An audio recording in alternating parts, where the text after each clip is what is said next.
Hi കൂട്ടുകാരെ, ഇന്ന് നമുക്ക് യേശുവിന്റെ ജീവചരിത്രത്തെക്കുറിച്ച് സംസാരിക്കാം. പക്ഷേ അത് മതഗ്രന്ഥത്തിലെ വിശ്വാസകഥകൾ വെച്ചല്ല.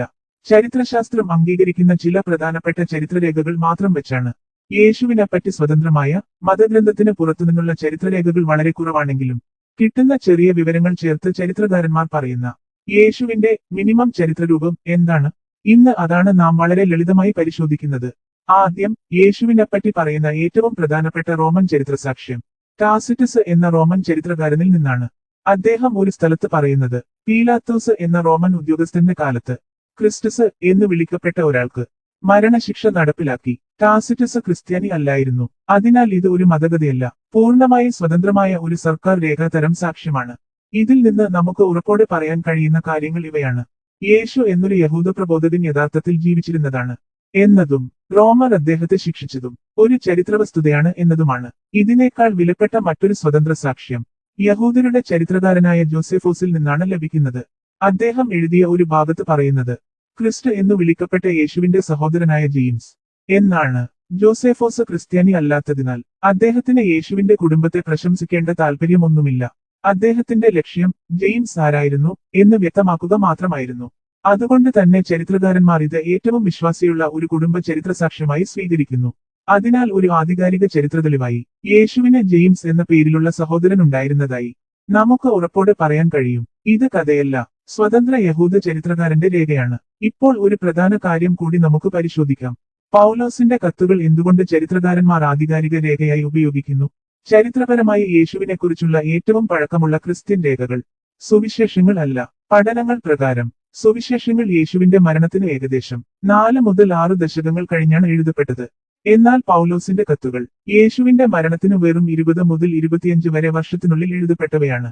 അതിനാൽ ഇവയാണ് യേശുവിനെപ്പറ്റിയുള്ള ഏറ്റവും പ്രാചീനവും സമയപരിധിയാൽ ഏറ്റവും അടുത്ത രേഖകൾ. പൗലോസ് യേശുവിനെ നേരിൽ കണ്ട ശിഷ്യനല്ലെന്ന കാര്യം തന്നെ ചരിത്രകാരന്മാർ വിലമതിക്കുന്നു. കാരണം അദ്ദേഹം യേശുവിനെ മഹത്വവൽക്കരിച്ച് കാണിക്കേണ്ട ആവശ്യമില്ലാത്ത ഒരാളായിരുന്നു. അദ്ദേഹം പറഞ്ഞു പോകുന്ന വിവരങ്ങൾ എല്ലാം വളരെ ലളിതവും ആവശ്യത്തിന് മേലൊരു കെട്ടുകഥയുമില്ലാത്തതുമാണ്.